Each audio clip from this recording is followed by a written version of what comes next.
minutos para presentar ese tema que se ve interesante, se ve muy interesante, seguramente así estará. Déjate que el Egipto del corazón de paso a Nazaret.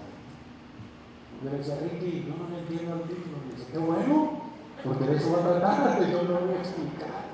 Yo lo voy a explicar. Digo, perdón, Fray Benjamín. Yo no le entiendo el Fray Benjamín. Dice, qué bueno, padre, que no le entiendo, porque eso es lo que voy a explicar. Entonces va a estar bien interesante. El Egipto del corazón de paso a Nazaret. Gracias, Ricky, por estar aquí y por compartir con nosotros esta reflexión. Gracias, Padre. Pues si gustan, hacemos una pequeña oración, nos ponemos de pie.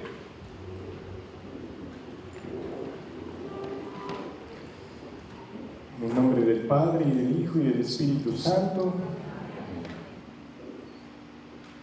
Jesús, continúa abriendo nuestros corazones y nuestras mentes con tu amor y con tu luz, de modo que podamos comprender cómo tú nos miras y cómo tú quieres vivir en nosotros.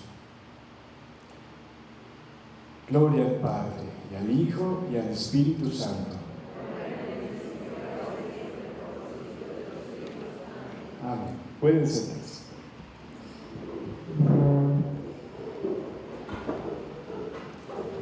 Pues como dice el Padre, el título es un poco extraño, pero la culpa no es mía. El concepto no es mío. El concepto lo encontramos ya en nuestra fe, pero es la Virgen platicando con Luisa, también Jesús, quien inspiran esta idea. Si se ve, bueno, un poquito. Es que es el reflejo de la luz de allí, pero pues, ¿qué le hacemos? Ni modo. Ok. El Egipto. ¿Qué es Egipto? Bueno, es un país, efectivamente. Exilio, desierto, esclavitud. ¿Qué más? Lugar de los ídolos, desierto. Exilio, sí. En la Biblia, Egipto es un lugar del que se habla en tonos opuestos. A veces se dice de él cosas bonitas y en él suceden cosas muy bellas, donde Dios manifiesta asombrosamente su poder, como la cosa que Israel recuerda como la obra más grandiosa de Dios, que es la Pascua del pueblo de Israel, con cuántos prodigios y portentos Dios los liberó. Pero también otras veces Dios es duro con Egipto, así que es un lugar de contraste, es un lugar donde Dios obra grandemente, pero donde no solo Dios obra, también hay otras fuerzas. Pero en la historia de la salvación, desde el Antiguo Testamento como en el Nuevo, es un lugar indispensable, por así decirlo. Ya desde el inicio de la formación del pueblo de Israel, con Jacob, padre de las 12 tribus, con su hijo José, que es vendido y enviado a Egipto, y precisamente allí Dios lo ensalza y le da tanto poder para hacerlo salvador de su familia. Y a Jacob, cuando se da cuenta de que su hijo no está muerto, sino que está en Egipto, y es nada menos que el gobernador de todo el país, Dios le dice a Jacob: no tengas miedo de descender a Egipto. No recuerdo más lo que le dice, pero no tengas miedo, porque ahí voy a obrar. Y él va, y ahí está la grande alegría del encuentro con José. Para mí, que me llamo Benjamín como monje, es un lugar espiritualmente importante, porque Benjamín creció sin José. Para mí José es una de las imágenes más bellas de Jesús. Jesús, el amado del Padre, sin embargo, no amado por sus hermanos, vendido, esclavizado, casi sepultado en prisión, y que sin embargo, a través de tanto dolor, se convierte en Salvador para sus hermanos. Y este Benjamín lo manda traer su hermano José a Egipto, y ahí precisamente lo conoce, ahí lo abraza, y ahí encuentra Benjamín su identidad en la unión con su hermano José, o sea, Jesús. Para mí eso es el por qué. No está aquí mi ahijado, me preguntaba, ¿por qué te llamas Benjamín? Y le decía, pues porque quisiera hacer para Jesús lo que era Benjamín para José. Un hermanito inútil que no hace nada, no dice nada en la Biblia, Benjamín, pero su hermano grande y bueno lo ama, lo manda a traer hacia él y le da absolutamente inmerecidamente mucho, solo porque el buen hermano Jesús es bueno. Así que muy bien, hay en el volumen 6, Jesús está explicando un poco de los dolores de María, y dice que las almas podemos participar de esos dolores, y le dice cómo, pero no vamos a leerlos todos, solo este.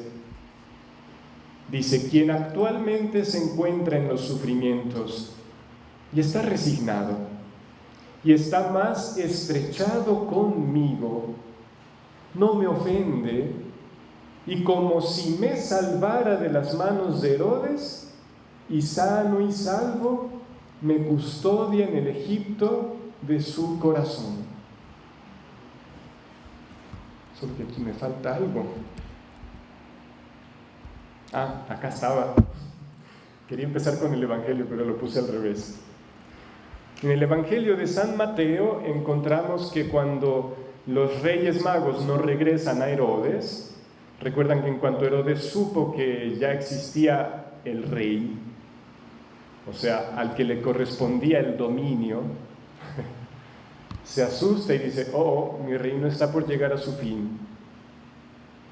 Y entonces dice esto un ángel en sueño a José: levántate y toma contigo al niño y a su madre y huye a Egipto, donde permanecerás hasta que yo te avise, porque Herodes busca al niño para matarlo.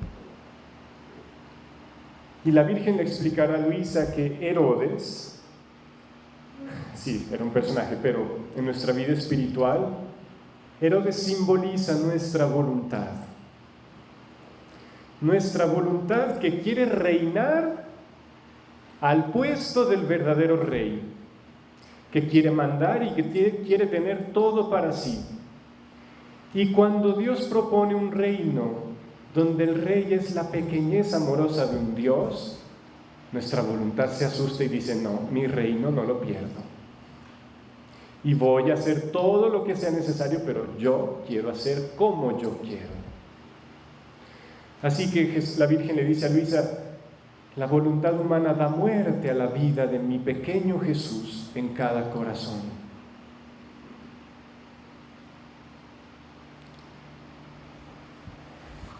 Y dice el Evangelio, él, San José, se levantó, tomó al niño y a su madre de noche. De noche, ese de noche siempre es importante en el Evangelio. Y salió para Egipto y se quedó allí hasta la muerte de Herodes, para que se cumpliera lo que había dicho el Señor por el profeta: de Egipto llamé a mi hijo. Más adelante explicamos ese de Egipto llamé a mi hijo. Pero ahora sí, lo que le decía Jesús: como si me salvara de las manos de Herodes, sano y salvo me custodia en el Egipto de su corazón. ¿Qué puede ser entonces Egipto? Símbolo del corazón humano,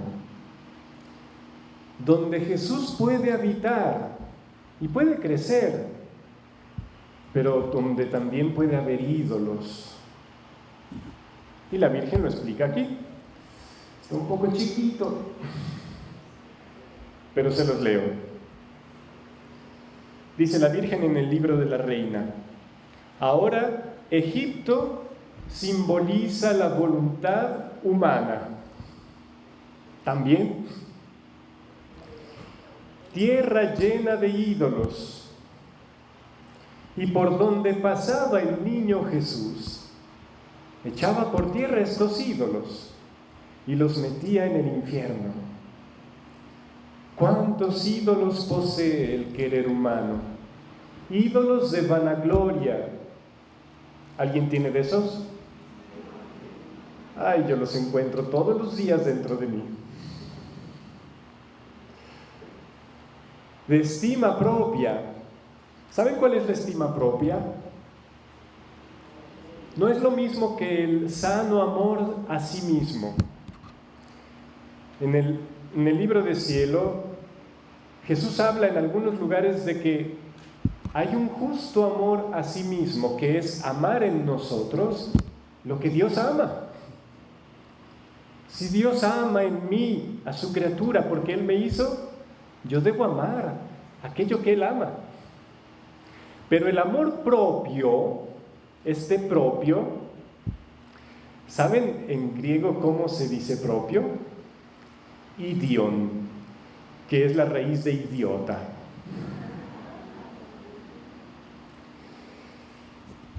Porque en griego los filósofos, iluminados de todos modos por la luz del verbo, los sanos y sabios filósofos de antiguo, entendían que el logos, la razón, la sabiduría, era algo que era para todos, que era universal, y era un estúpido aquel que pretendía tener solo para sí mismo, tener la razón para sí mismo. Así que el amor propio es aquel que yo robo del amor que debería dar íntegro a Dios para tenerlo solo para mí. El sano amor a sí mismo es amar en mí a Dios que está presente en mí, a Dios que ama lo que yo soy. ¿Se entiende un poco la diferencia? El amor propio es un robo. El verdadero amor a sí mismo es un medio de amar a Dios en su criatura, y es justo y es necesario. Entonces, esta estima propia es esa que le robamos, es la propia, la del idiota. Ídolos de pasiones que tiranizan a la pobre criatura, los faraones. ¿Alguien tiene de esos? Por eso, sé atenta, escucha a tu mamá, que con tal de que no hagas jamás tu voluntad separada de la de Dios, porque cuando la hacemos separada de la de Dios es en modo idiota, haría tu mamá, con tal de que no hagas jamás tu voluntad, haría cualquier sacrificio, daría incluso mi vida para darte el gran bien de que tú vivas siempre en el seno de la divina voluntad. Y Luisa le dice: mamá dulcísima, cuánto te agradezco que me hagas comprender el gran mal del querer humano. Por eso te ruego, por el dolor que sufriste en el exilio en Egipto, que hagas salir mi alma del exilio de mi voluntad y de hacerme regresar a la querida patria de la divina voluntad. Luisa le pide que la saque del exilio de su voluntad, pero la Virgen responde un poquito diferente, fíjense. Para honrarme ofrecerás tus acciones, unidas a las mías, en acto de gratitud al Santo Niño, rogándole que entre en el Egipto de tu corazón para cambiarlo todo en voluntad de Dios.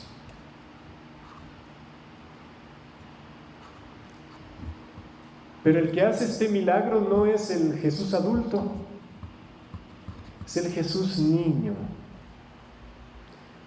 Ese es el convertirse en niño, en Jesús niño, para poder entrar en el reino. Y Jesús pasó sus primeros años de infancia en Egipto. Así que a fin de que la vida divina crezca en nosotros, debemos invitar al pobre Egipto de nuestro corazón, que allí venga Jesús niño. Esta vida divina en la pequeñez, en la humildad, en la simplicidad, en la dulce dependencia amorosa al Padre, por medio de San José y de María, para que se convierta en Nazaret. Es Egipto tierra de ídolos, con la presencia de la pequeñez del Hijo de Dios, se convierta en espacio del reino. Ok, ¿cómo está nuestro Egipto? ¿Está en paz? Nuestro Egipto es tierra de guerra. Hay una guerra que sucede allí, porque Dios quiere conquistarlo, pero también está la oscuridad que con rostro de egoísmo desea dominar en él. Así que nuestro pobre corazón se la pasa allí, entre la paz y la guerra. Lo que vemos en el mundo externamente es solo un efecto y un reflejo de lo que hay en cada corazón. Y la guerra que hay en el corazón, tristemente, no solo afecta a nosotros mismos, sino causa víctimas, como la terquedad del faraón en Egipto, a costo de su terquedad de no quererse rendir al poder de Dios. Cuánto sufrimiento le causó a su pueblo. Nuestra voluntad humana rebelde que quiere reinar al puesto de Dios, cuántas cosas causa a nosotros y a los demás. Cuánta falta de vida, cuánta falta de Jesús.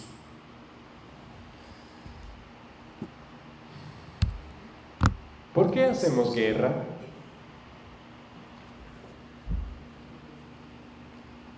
¿Ustedes hacen guerra?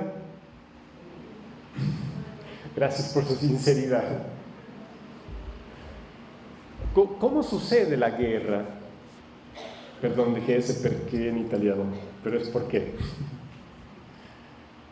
¿Por qué hacemos guerra? ¿Cuándo se hace la guerra? Cuando vemos nuestro derecho amenazado, nuestro gusto contrariado, y sentimos que debemos defendernos, defender nuestro gusto y nuestro querer. A veces en el mundo hay que defenderse lícitamente, pero aquí hablamos de la guerra de nuestro corazón. Casi todas las guerras nacen del interior, pues, porque Jesús decía esto. ¿Se acuerdan cómo se llamaba el tema al inicio? El Egipto del corazón, de paso a Nazaret. Queremos ir a Nazaret, ¿verdad? A Egipto quizá no, pero hay que pasar por allí. Jesús quiere ir allí, porque solo allí se da el encuentro verdadero con Jesús. Y en ese encuentro con Jesús brota en nosotros el Hijo que Dios quiere tener. Por eso dice, de Egipto llamé a mi Hijo. Si nosotros vamos al profundo de nuestro corazón y encontramos allí a Jesús, que de todos modos, como decía San Agustín, está todavía más en lo íntimo, más íntimo que yo mismo. Solo si sucede este encuentro, si pasamos de la superficialidad, de la guerra de nuestro corazón para ir a lo más profundo donde reside de todos modos el amoroso Hijo de Dios, solo de allí puede surgir, resurgir en nosotros el Hijo nuevo que Dios quiere tener en ti. Por eso de Egipto llamé a mi Hijo. Del profundo de tu corazón donde encuentres a Jesús, de allí debe surgir un nuevo Hijo de Dios. Pero ¿qué dice Jesús? Vamos a ir un poquito,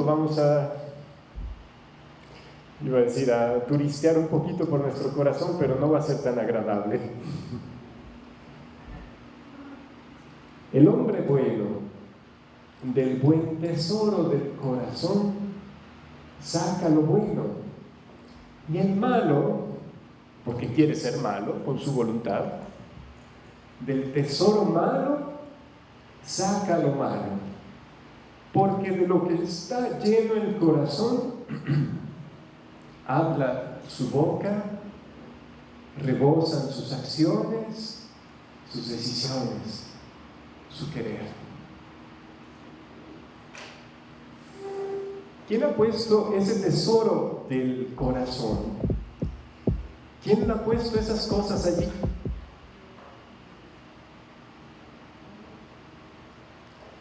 Este tesoro no es exactamente el que Dios ha puesto, sino el que tú has decidido que para ti es tu tesoro. Decía Jesús, donde esté tu tesoro, allí está tu corazón. ¿A qué le has entregado tu corazón? Se hace guerra cuando aquello que se considera tesoro propio se ve amenazado. ¿Qué es aquello a lo que tú le has dado el valor? Que tú has considerado que debes conservar como tuyo. Sí, el verdadero tesoro debería ser Jesús, pero creo que todos podemos reconocer que hay en nuestro corazón ciertas cosas que no son Jesús y que nosotros las conservamos allí y les dedicamos mucho de nuestro pensamiento, de nuestros afectos, de nuestras decisiones y de nuestros afectos. Entonces, ¿qué tesoro has escogido y conservas allí?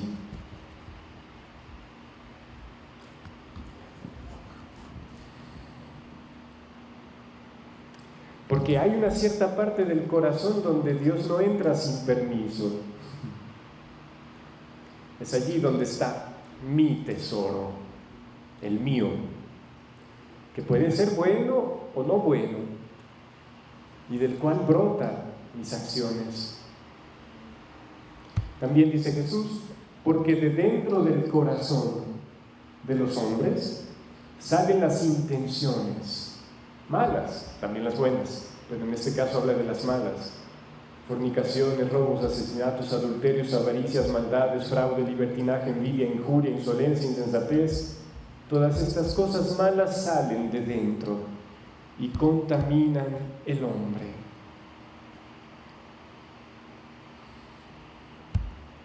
Así que, ¿quién hace la guerra dentro de ti?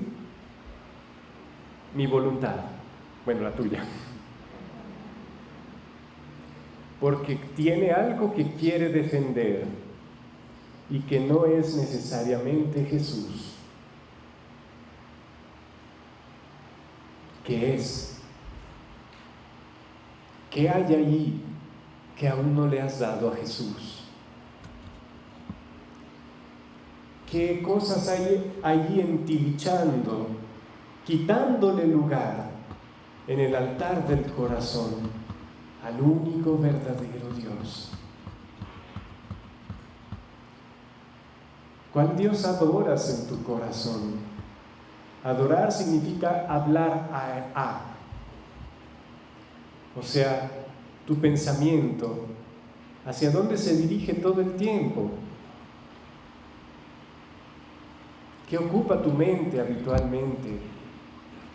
¿Cuántas cosas ocupan nuestra mente y no son el amor? Recuerdos del pasado, resentimientos, angustias, preocupaciones, todas cosas que muestran que nuestra voluntad quiere tener un cierto dominio o un muy grande dominio todavía.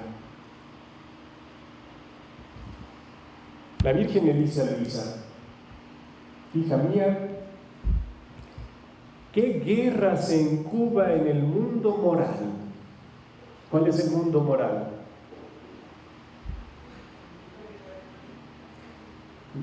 A lo moral corresponde las acciones, las decisiones de cada uno de nosotros.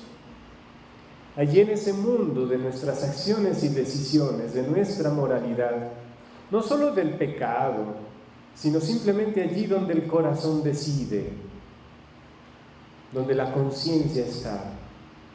Dice la Virgen: ¿qué guerra hay allí? Da horror verlo. No obstante, el primer alimento que se debería buscar en la sociedad, en las familias y por cada alma, debería ser la paz. ¿Por qué llama la Virgen paz? Digo, alimento a la paz. ¿Por qué?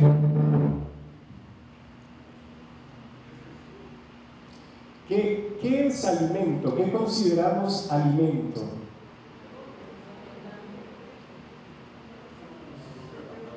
En el mundo natural, del alimento depende la vida. Es de ahí que se obtiene energía, nutrimento y por tanto crecimiento y conservación de la vida. Así que la Virgen llama a la paz alimento, algo indispensable para poder vivir. Dice ahí que es algo que se debería buscar.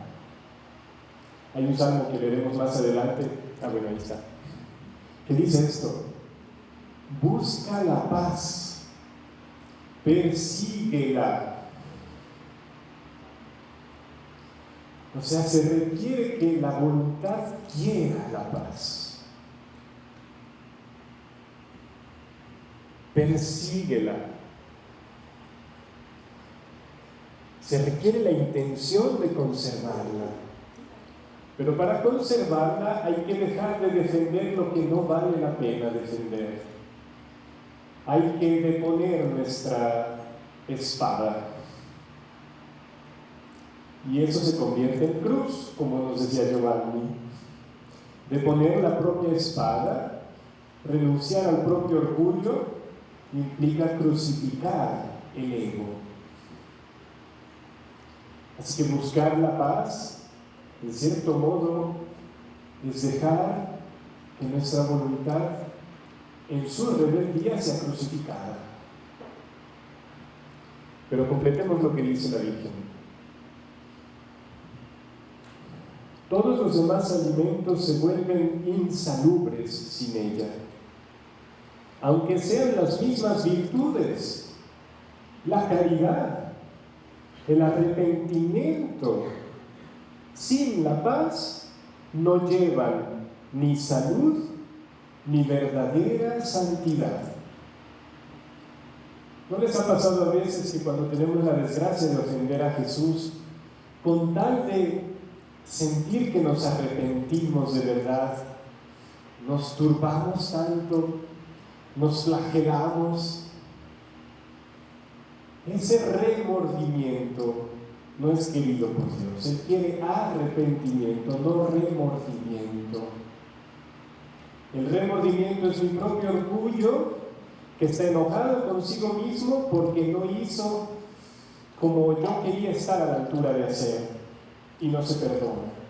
El arrepentimiento es humilde, reconoce su error y pide perdón, conservando la paz, porque sabe que a Dios no le falta el perdón. Así que la Virgen nos invita a tener arrepentimiento en paz. Dice que cuando el arrepentimiento no tiene paz, no sirve, porque es orgullo. El arrepentimiento, en cambio, es pacífico porque dice, es verdad, yo soy solo pobre y miserable. ¿Qué tanto puedo esperar de mí? Nada, pero de Dios puedo esperarlo todo. Y esta certeza te hace conservar la paz aún en la miseria.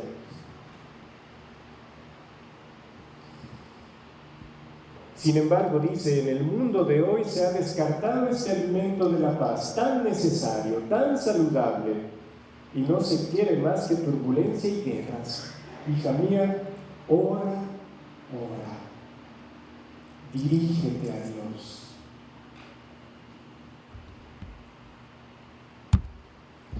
Y Jesús le dice esto a Elisa, más adelante leemos la lectura entera. Por eso, tente la paz. En la traducción que tenía en el Word decía considera la paz, pero no, a Elisa le dice tieniti la pace, que sí puede ser considérala, pero consérvala, tenla. Tente la paz como el más grande tesoro, si deseas de corazón el estarte unida conmigo.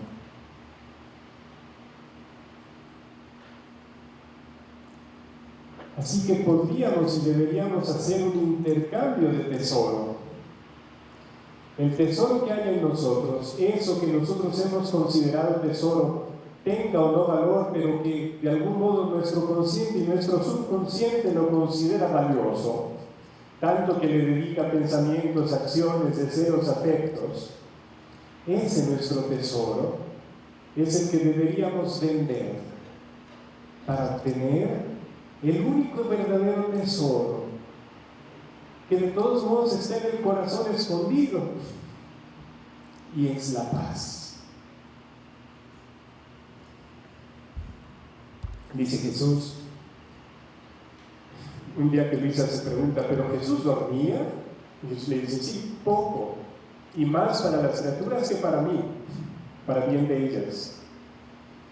Dice, yo veía a todas las criaturas cubiertas por un manto de turbaciones, de luchas, de inquietudes. ¿Quién caía en la culpa y quedaba triste? ¿Quién dominado por tiránicas pasiones a las que quería vencer y quedaba turbado? ¿Quién quería hacer el bien y luchaba por hacerlo? En suma, no había paz.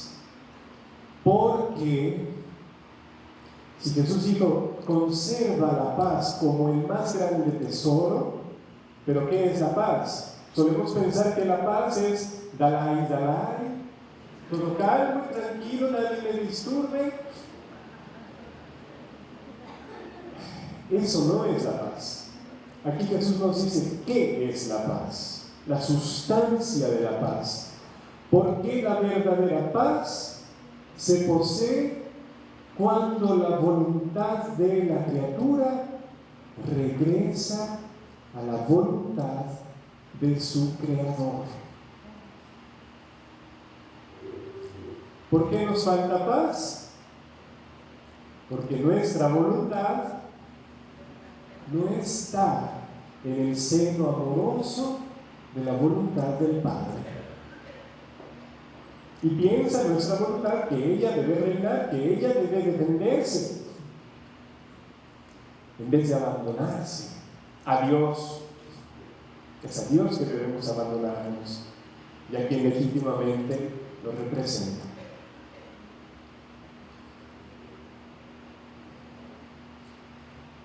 Tengan en cuenta un poquito esto de legítimamente, porque a veces suele pasar en grupos, y ha pasado en grupos de la divina voluntad, que debes obedecerme a mí. Ok, está bien, pero muéstrame tu vínculo con Cristo por medio de su iglesia. Si lo tienes, te obedezco. Si no lo tienes, no tengo por qué obedecer, porque no representas a Jesús. Entonces, cualquier persona que nos exija obediencia, debemos ver si hay un vínculo verdadero con Jesús por medio de la iglesia. Si ella se considera, esta persona, representante de la voluntad de Dios, pero no obedece a la iglesia, adiós. ¿Ok? Porque a veces con este afán de curiosas obediencias, ¿cuántas imposiciones se han llegado a hacer a nivel de práctica y de exigir cosas que están incluso en contra de la moral cristiana en grupos de la divina voluntad? Así que, cuidar eso. Entonces, leamos eso que está en azul. Porque la verdadera paz se posee, leamos, cuando la voluntad de la criatura regresa a la voluntad de su creador. ¿De dónde salió? Fuera, en cambio, de su centro, separada de su principio, no hay paz.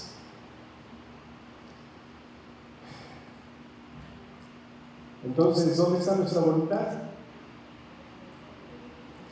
Está un poquito así, para allá y para acá. No hay que escandalizarse de eso. Jesús sabe que no es rápido, para Él podría hacerlo, pero Él tiene paciencia y Él quiere que sea un dominio de amor, no de aplastamiento. Así que Él sabe que será lento este proceso de que nuestra voluntad se una a la suya y que de nuestro corazón brote el Hijo de Dios. De Egipto llamé a mi hijo. A Él no se le va a acabar la paciencia. Él sabe de dónde venimos. Él sabe que somos esa generación que debe aprender a dar su voluntad humana y a recibir el inmenso don de la divina. Y Él no está allí, pero ya viste, ya. Él está como el padre del hijo pródigo, atento siempre a cada movimiento de regreso del hijo, para abrazarlo, estrecharlo, besarlo y compartirle su vida.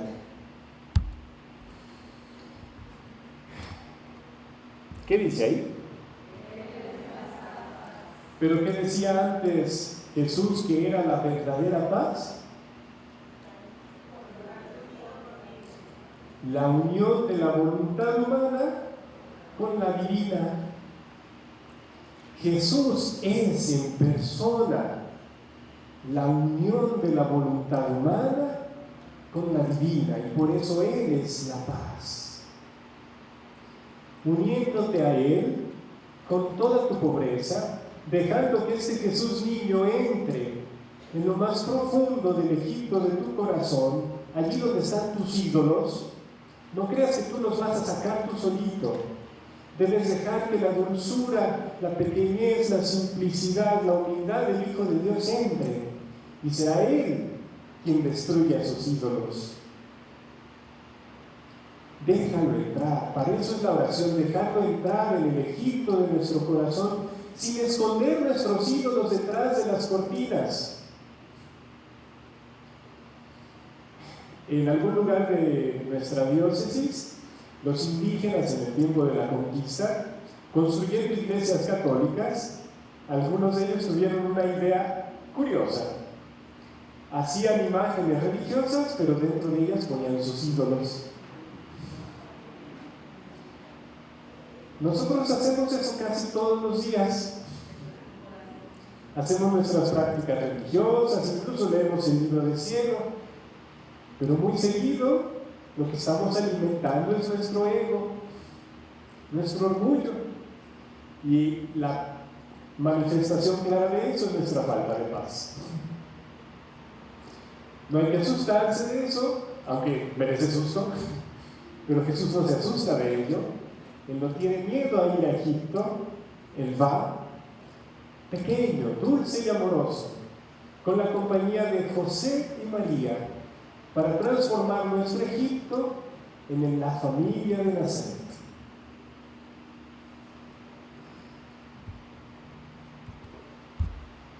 Un día Luisa, casi lo ven, pero se los leo.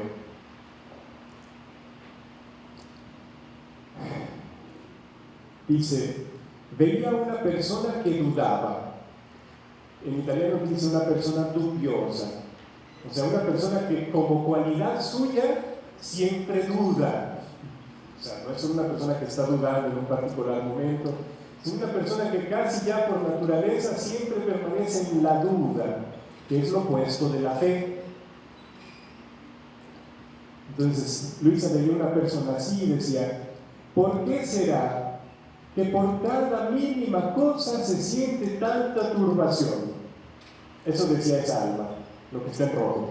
¿Por qué será que por cada mínima cosa se siente tanta turbación? Esa pregunta a veces les llega.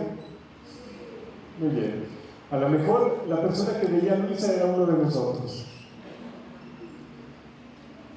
Puede ser. Jesús hacía ver a Luisa, no solo cosas de su tiempo.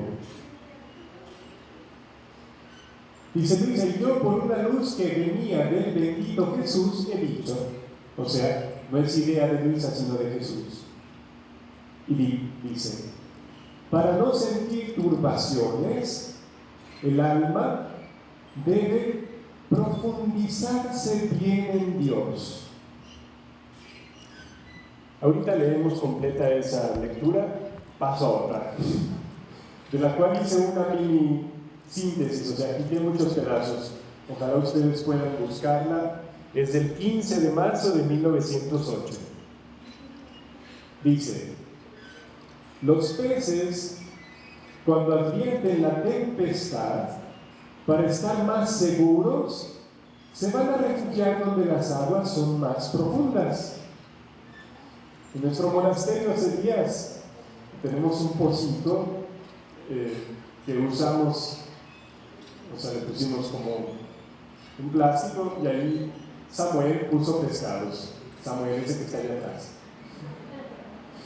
que es nuestro Samuel, que se debería llamar Noé, por todo su amor a los animales. Bueno, ahí tiene sus pescados. Hace días llegaron unos niños un poco traviesos y ellos querían agarrar estos pescados. Así que ellos verán de panza en el borde del pocito queriendo pescarlos. Los pescados que hacían, eso que dice ahí, se iban al fondo y se escondían en los recovecos. Y dice así el alma, en cuanto advierte la tempestad, pone en orden las virtudes y se refugia en lo más profundo de Dios. O sea, eso que hacen los peces, eso debe hacer el alma. No podemos evitar que vengan las tempestades, pero ¿qué deberíamos hacer? Tener conciencia de que Dios está en el fondo de mi alma. Y si bien debo enfrentar la situación, pero manteniendo mi vínculo de unión, de confianza y de amor con ese Dios que está en lo profundo de mi alma. Y dice, ahora, en esa situación, yendo al fondo donde está Dios en el alma, está allí, porque llegan las situaciones difíciles y queremos ir a quién sabe dónde, pero menos al profundo de nuestro ser donde está Dios. Ahora, si eso hace, el alma goza de más paz y se reposa tranquila en el seno de Dios, como los peces en el seno del mar. Esa imagen la acomodé yo, mal acomodada. No sé si se entiende lo que hay arriba. Una tempestad, una barca aquí un poco en dificultad. Abajo están los peces y la luz está en el fondo. Porque en nosotros la luz de Dios no está en la superficie, está en lo profundo. Cuando llegan las tempestades, ¿qué hay que hacer? Ir a lo profundo, donde Jesús está con nosotros. Y solo desde allí, con Él y en Él, afrontar las situaciones, dejando de defender nuestros tontos tesoros. Esos hay que dárselos a Jesús y tenerlo a Él como nuestro tesoro, a Él que es la paz. Volumen 8, lectura 29, que es el 15 de marzo de 1908. 15 de marzo de 1908. Así que terminamos esa lectura. Para no sentir turbaciones, el alma debe profundizarse bien en Dios. Ir a lo profundo y unirse con Dios ahí. Y toda sí misma tender a Dios, porque parte de nuestra falta de paz es que hay partes de nosotros que no tienden a Dios. Es un efecto del pecado original, esta desintegración de nuestro ser, que una parte quiere ir hacia una dirección, otra parte hacia otra parte hacia otra. Debemos ser conscientes de todo ello, no asustarnos, pero agarrar todas esas partes de donde están y dirigirlas a Jesús, dejarlas ir a Jesús porque Jesús las atrae. Y toda sí misma atender a Dios como a un solo punto y ver las otras cosas con ojo indiferente, aquello que no es Dios, aquello que no me corresponde. Pero si hace de otra manera, en cada cosa que haga, vea o sienta, el alma se sentirá investida de un malestar, como de una fiebre que vuelve al alma toda apartada, turbada, sin poderse entender ella misma. ¿Se sienten identificados? También. Pero qué bueno que Jesús nos muestra cómo está el Egipto de nuestro corazón, porque eso que vamos viendo son lugares que esperan la venida de Jesús. Allí quiere llegar Jesús. Nosotros a veces pensamos que para vivir en la divina voluntad hay que hacer finta como que no hay nada. Yo ya vivo en la divina voluntad, pero en lo profundo del corazón hemos dejado todo ahí desordenado. No, hay que tener la valentía de ir allí con Jesús, de encontrar a Jesús que está allí, que no se ha ido, pero darle a Él el dominio, rendirlo a Él.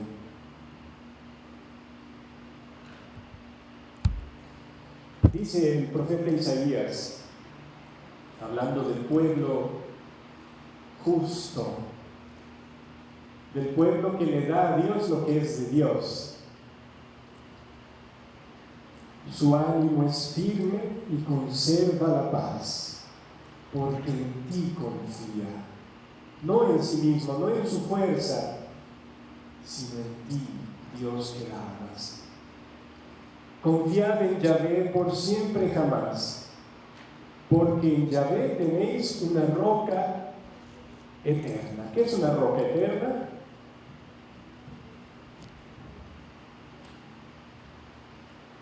¿Qué es una roca en el lenguaje bíblico? Una fortaleza, un castillo sobre de una grande roca, y precisamente por estar en una roca, así como la Peña de Bernal, no puede ser atacada y no tiembla, es estable.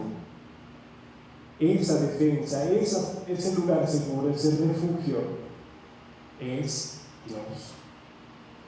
En nuestra medalla tenemos el corazón de Jesús y María, y dice alrededor, lo leo en español, aunque dice en latín,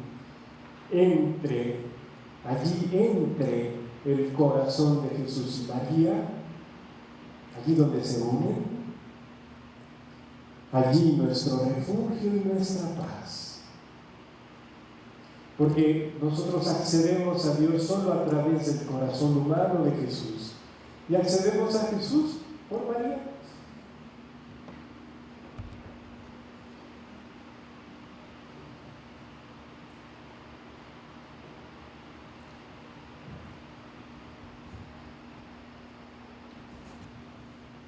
Esta mañana me sentía turbada por la ausencia del bendito Jesús. Ausencia, por no sentirlo.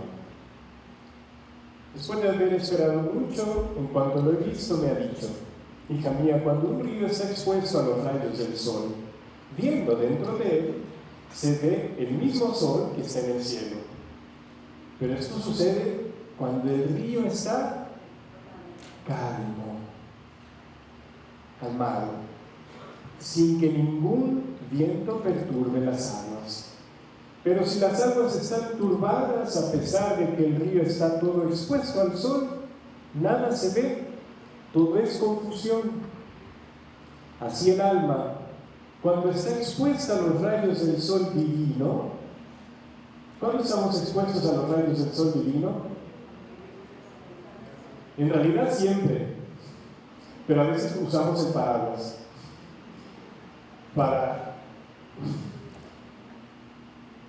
cuando el alma quiere estar expuesta al sol divino, si está calmada, hay un cierto que le toca a ella decirse: tranquis. Por eso hay un salmo que dice: alma mía, regresa a tu calma. O sea, sí, la paz es Dios, pero hay una parte que me toca a mí decirle a mi alma: deja de buscar otra cosa y regresa a aquel que es tu reposo. Si está calmada, entonces advierte el sol divino, ¿dónde? En sí misma. Siente el calor de la luz y comprende la verdad. ¿Cuál verdad? La de quién soy yo y quién es Él. Y dejas de escuchar tantas mentiras, no solo que dicen los demás, que te dices tú solo. Mentiras por tantas cosas que hemos escuchado en nuestra historia y que dejan heridas en el corazón. Y son errores. Pero si está turbada, dice, a pesar de que lo tiene en sí misma, no siente otra cosa que confusión y turbación. Por eso, tente la paz como el más grande tesoro. Si de corazón deseas estar unida conmigo. ¿Estamos listos a entregar nuestros tesoritos? O sea, esas cosas que consideramos tesoro pero que no lo son. Esas cosas por las que hacemos guerra y que no lo merecen. Cuando el corazón se ordena en esta unión de la voluntad nuestra con la de Dios, entonces podemos considerar todo como un tesoro, porque descubrimos en todo a Jesús. Pero cuán seguido nos apegamos a las cosas, a las situaciones, a las personas, sin llegar a Jesús que está en ellas. Así que, dice Jesús, el reino de los cielos es semejante a un tesoro escondido. O sea, si está escondido, ¿qué se necesita hacer? Buscarlo. ¿Cómo? Yendo a lo profundo, pasando de la superficie, teniendo la valentía de escarbar. ¿Y el reino de los cielos qué es? ¿Qué es? Decía Santa Faustina, Jesús de Santa Faustina, me gusta esta definición porque es simple y completa. Mi reino es mi vida en los corazones de los hombres. Ese es el reino de Dios, ese es el reino de la divina voluntad. El reino de los cielos está ya en lo profundo de tu corazón, pero está escondido abajo de quién sabe cuántos tiliches que nosotros hemos puesto aquí. Hay que escarbar con Jesús para encontrar ese tesoro verdadero y que Él, resucitando en nosotros, eche fuera todo lo que no es suyo. Bueno, pero un tesoro escondido en un campo, que al encontrarlo un hombre vuelve a esconderlo, porque ese tesoro es para conservarlo con cuidado. Tente ese tesoro, decía Jesús. Y por la alegría que le da, va, vende todo lo que tiene y compra aquel campo. Aquel campo es nuestro corazón. Debemos poseerlo en común con Jesús. Mientras vivimos en la turbación y en el orgullo, vivimos en el falso yo, no en la verdad y no en nuestra herencia, que es la divina voluntad en el fondo de nosotros. ¿Dónde quieres vivir? ¿Qué quieres defender?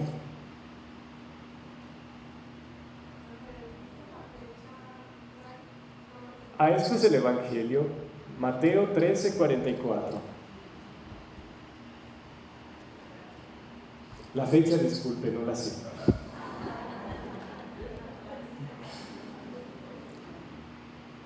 Luego en el volumen 4, Jesús, esta es la última lectura que leeremos del libro del cielo sobre esto. Dice Jesús: estate dentro de mí. Estate dentro de mí. Solo aquí encontrarás la verdadera paz y estable contento. ¿Cuántos descontentos tenemos? Porque estamos buscando lo que solo Jesús puede darnos afuera, en otros. Y nos entristece que no nos lo dan porque no pueden darlo. Solo aquí encontrarás la verdadera paz y estable contento, porque dentro de mí no penetra nada de lo que no pertenece a la paz y felicidad. Y quien mora en mí no hace otra cosa que nadar en el océano de todos los contentos. Por eso tú, de vez en vez, o sea, cada vez que lo recuerdas, conscientemente en acto actual, olvídate de todo, entra dentro de mí y ven a gustar mi paz y felicidad. Después sal fuera y hazme el oficio de reparadora mía. Jesús dice que sus ovejas, Él las cuida y las conoce, entran y salen. De algún modo nuestra vida en la tierra sucede un poco en esta alternancia entre la vida interior y nuestro deber ocuparnos de los asuntos exteriores. Jesús le decía a Luis en el volumen 1: quiero que tengas un ojo fijo en mí y el otro fijo en lo que haces. Esta alternancia, ¿qué tanto entras continuamente a estar con Jesús en tu interior? ¿Qué tanto?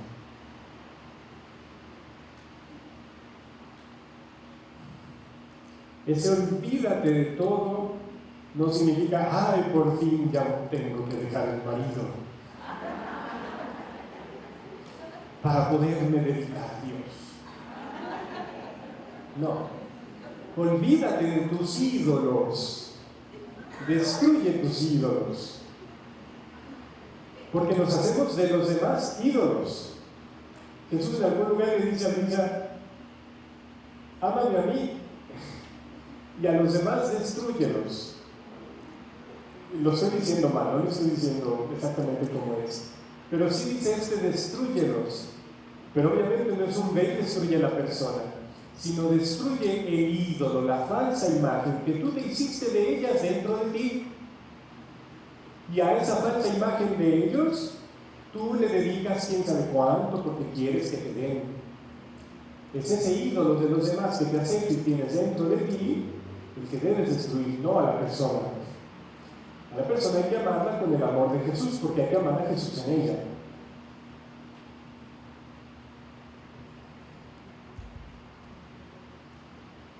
Y por último, San Pablo nos da estas órdenes con la autoridad que de parte de Dios tiene. Por tanto, es Jesús mismo quien nos lo dice. Es una orden. No os inquietéis por cosa alguna. Antes bien, en toda ocasión, presentad a Dios vuestras peticiones. Espero que nosotros ya no tengamos tantas. Que simplemente le demos todo aquello que desea nuestro corazón, teniendo la conciencia de que nuestro único verdadero tesoro es Él. Mediante la oración. La oración que no es solo práctica de rezo, sino al rato Giovanni nos hablará de esto, de la oración. La oración y la súplica, acompañadas de la acción de gracias. Porque Dios quiere darnos ciertas cosas, pero quiere que se las pidamos, incluyendo el reino. Recordarán que Elisa dice, pero si Jesús ama tanto dar este reino, ¿por qué quiere que yo se lo pida todo el tiempo? Por mí y por todos.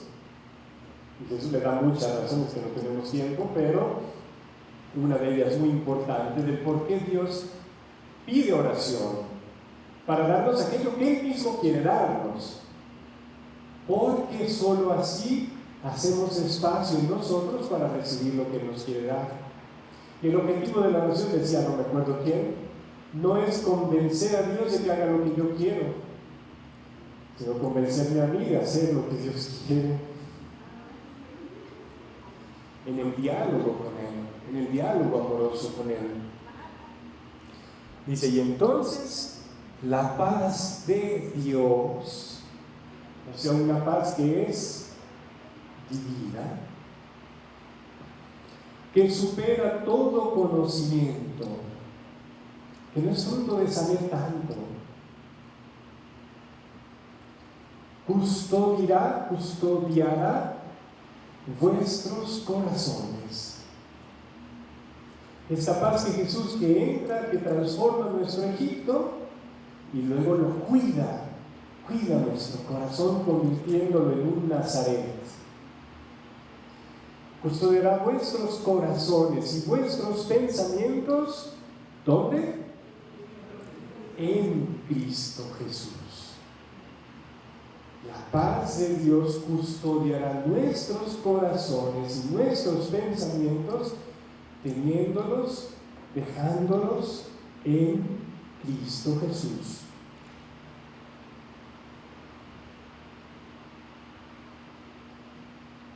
Y la última frase, y el Dios de la paz estará con ustedes. Si ocupamos todo nuestro interior y todo nuestro ser en aquel que es la verdad, el amor en Jesús.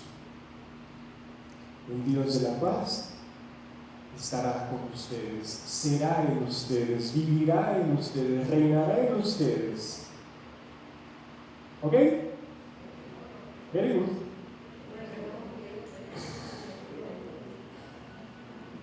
Pues nos llevamos de tarea ese viaje a nuestro corazón con Jesús, José y María, cada día. ¿Ok? Gloria al Padre y al Hijo y al Espíritu Santo.